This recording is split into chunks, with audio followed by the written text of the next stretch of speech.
Buenos nachos, and welcome to another edition of the Major League Minor Show.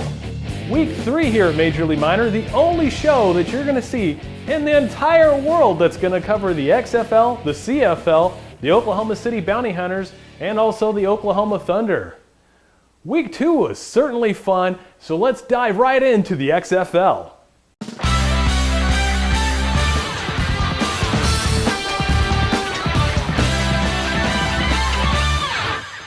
Last week's game of the week between the Oklahoma Monarchs and the Oklahoma Elite was certainly a fun one.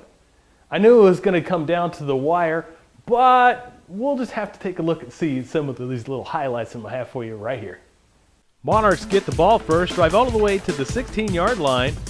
Packy Jones gets his beautiful pass in double coverage. Your score is 7-0 Monarchs. Then the Elite, Lawrence Weston at quarterback. Looks, fires, and is tipped and picked off. Tipped by number 45 Blake Giles, and then recovered and touchdown by Nico Wright. Your score is 13-0 Monarchs. Missed extra point. Toombs comes in at quarterback for the Elite. Looks, fires, overthrows, and is picked off by Walter Coleman.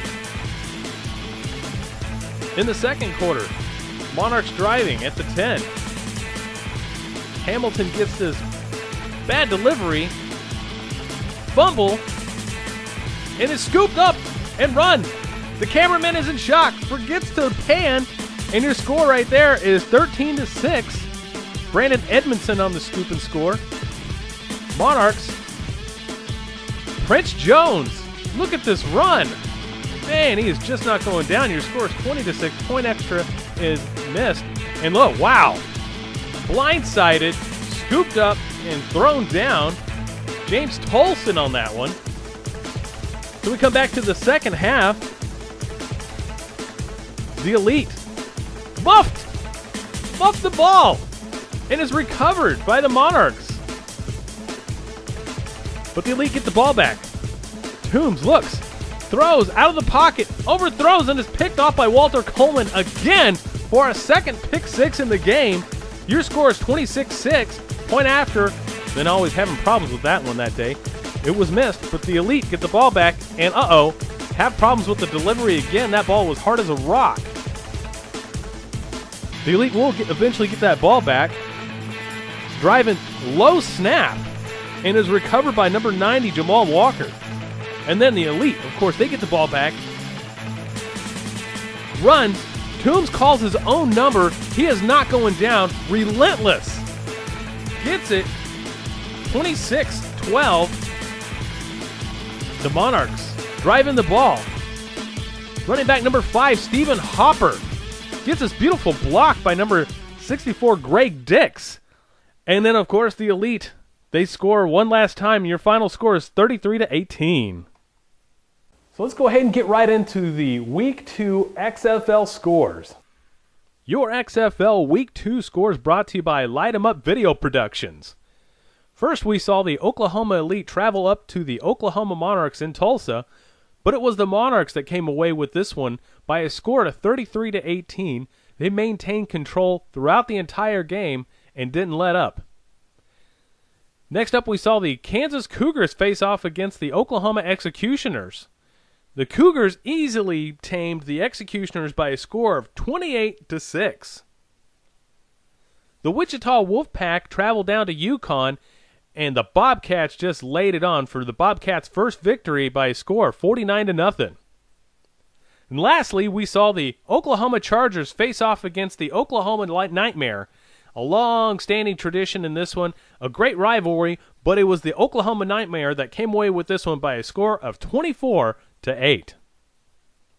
Now, let's take a look at this week's rankings and, of course, your predictions for Major League Minor.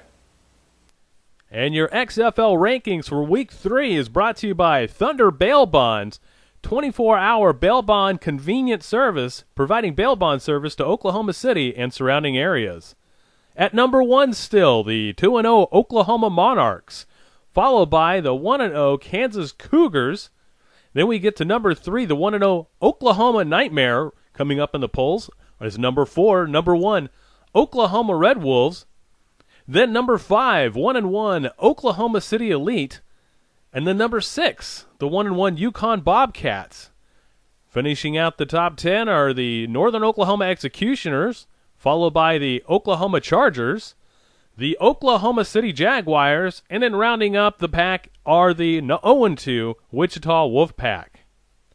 Now we're going to get right into the Defender Sports matchups for this week, for Week 3 in the XFL.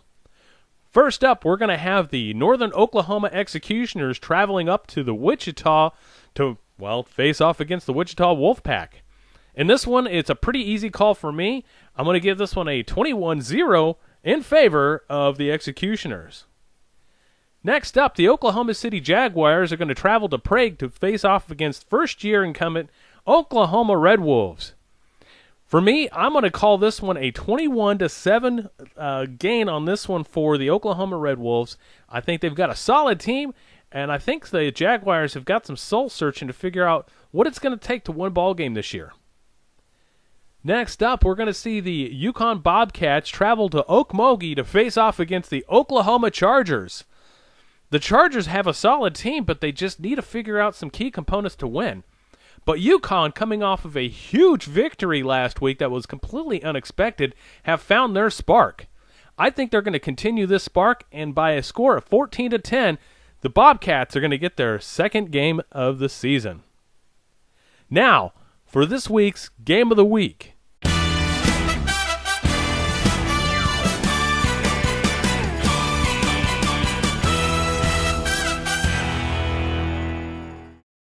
Game of the Week is going to be the Oklahoma Elite. They're going to travel all the way up to Rose Hill, Kansas to face off against the Kansas Cougars. Cougars having a very solid year so far and really are into contention to win the XFL this year, possibly if they can get through the Oklahoma Elite. But I think the Cougars have got too much experience, have got too much talent, and great coaching to overcome this one. I think the Cougars take away with this one in the second quarter, and the score will be 35-14 Kansas. We'll be right back to cover the CFL and what's going on with the Oklahoma City Bounty Hunters right after this. Light them up again, baby.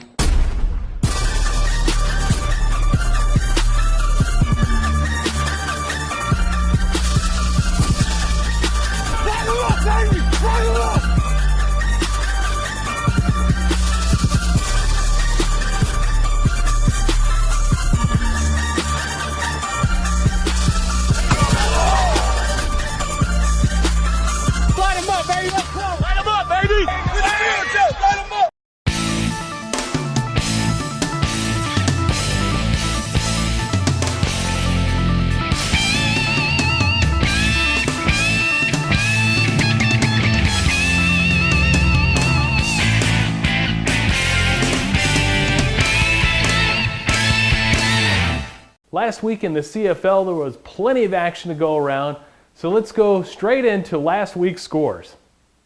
Your CFL scores for Week 2 is brought to you by Light 'em Up Video Productions. First, we saw the Kansas City Saints travel down to Muskogee, but the Bulldogs laying it on thick in the dog pound by a score of 53-0. Next, we saw the Arkansas Ducks face off against the Enid Enforcers in last week's Game of the Week. And it was a tight game, and the Ducks gave it everything they had, but the Enforcers put down the law and won by a score of 22-13. The Joplin Crusaders started off their season right by beating the West Central Warriors by a score of 28-14. Then it was the scrappy extra taking care of business by beating the Arkansas Raptors by a score of 28-0. Next, we saw the Arkansas Tornadoes win at home in the Snow Bowl against the Amarillo Bandits, traveling over 300 miles to get beat in a goose egg, 12-0. Lastly, we saw the Tri-City Panthers travel all the way down to Snyder to face off against the Southwest Gravediggers, but they were able to put together a great solid game and scored 27-14, beating the Gravediggers at home.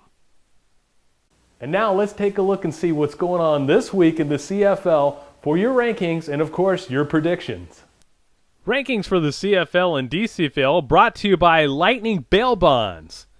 For the CFL at number 1, the Enid Enforcers retain the top spot, followed by the 2-0 Joplin Crusaders. The Arkansas Battle come in at number 3, followed by number 4, the Tri-City Panthers. The number 5, the scrappy Arkansas Extra. Number 6, the Arkansas Guardians. These guys are showing promise. Keep your eye on those guys. Number 7, the Amarillo Bandits coming in at 1-1 on the record. Number 8, the Queen City Grizzlies, followed by the number 9 Dallas Bulldogs, and rounding up the 10th spot, the Kansas City Saints. The DCFL is brought to you by Lightning Bail Bonds as well. The number 1, the newly crowned Arkansas Tornadoes, followed by the number 2 Arkansas Ducks. The number 3, Green Country Phoenix. They haven't played yet. Watch out for them. Here they come next week as we'll see what the Phoenix are all about. Number 4, the 1-1 Muskogee Bulldogs. Number 5, the Arkansas Steelers, followed by the Southwest Gravediggers, the West Central Warriors, and then rounding up the 8th spot in the DCFL are your Arkansas Raptors. Now we're going to go into the Defender Sports matchups for Week 3. First, we're going to see the Muskogee Bulldogs face off against the Arkansas Raptors. The Bulldogs, coming off of a huge success last week, I think are going to put it on fairly thickly, pretty nicely. We'll see how things go, but I'm going to give this one a score of 28-7, dog pound. Next, we're going to see the Southwest Gravediggers travel to Arkansas to face off against the Steelers. Historically, the Gravediggers have had problems traveling in the past. The Steelers have had problems putting points on the board, so it's going to be a low-scoring affair. It's going to be won by the Steelers, though, by a score of 7-3. Next up, we're going to see the former black sheep in this one, the Dallas Bulldogs, face off against the Arkansas Extra. The scrappy Extra are going to take this one by a score of 21-7. Next up, we're going to see the Enid Enforcers face off against the Arkansas Guardians. This one's going to be a close game, but I think the Enid Enforcers, with their experience, are going to win this one by a score of 35-21. Following that game, we're going to see the Kansas City Saints face off against the Tri-City Panthers. Easy one for me to call, 28-3 Panthers. And then finally, the Amarillo Bandits are going to travel all the way back to Arkansas again, this time in Springdale, to face off against the Northwest Arkansas Battle. I think the Battle are going to be battle-tested, battle-ready, battle-approved, and win this one by a score of 28-3. And that'll bring us to this week's Game of the Week.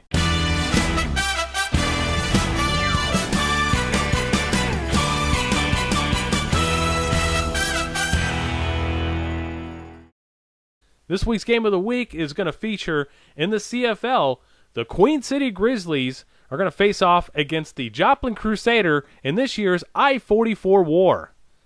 I think this is going to be a great game to the end. It's going to have a strong finish, but the Joplin Crusaders, I think, are going to win this one by a score of 35-21. Next up, your Game of the Week for the DCFL. The West Central Warriors are going to face off against the Arkansas Tornadoes in Mountain Home in Arkansas. Not the Snow Bowl this week, but it's going to be nothing short of spectacular when we see the Arkansas Tornadoes pull away with this one by a score of 21-7. And right after this, we're going to come right back and talk about the Oklahoma City Bounty Hunters and how they did last week in New Orleans. Whether it's 3 in the morning or 3 in the afternoon, Thunder Bail Bonds is here for you. We understand that you are facing one of the most difficult situations you or your loved ones may have ever dealt with. We will do everything in our power to make sure you or your loved ones are released from jail as soon as possible. Thunder Bail Bonds is the highest reviewed bail bonds company in the Oklahoma City metro area. Give us a call today to find out why, or check out our additional videos and content. Call your always timely, professional, and courteous bail bondsman, Frank DeLoger, 24 hours a day, 7 days a week. And we're back, so let's take a quick look at what happened last week with the Bounty Hunters. Week 2 score brought to you by Light 'em Up Video Productions, as we see the Oklahoma City Bounty Hunters lost by 1 point to the New Orleans Jaguars. The Bounty Hunters did not travel very heavily at all and had a hard time getting punts and field goals and really just had a hard time on special teams. Every point counts, especially on the road this year.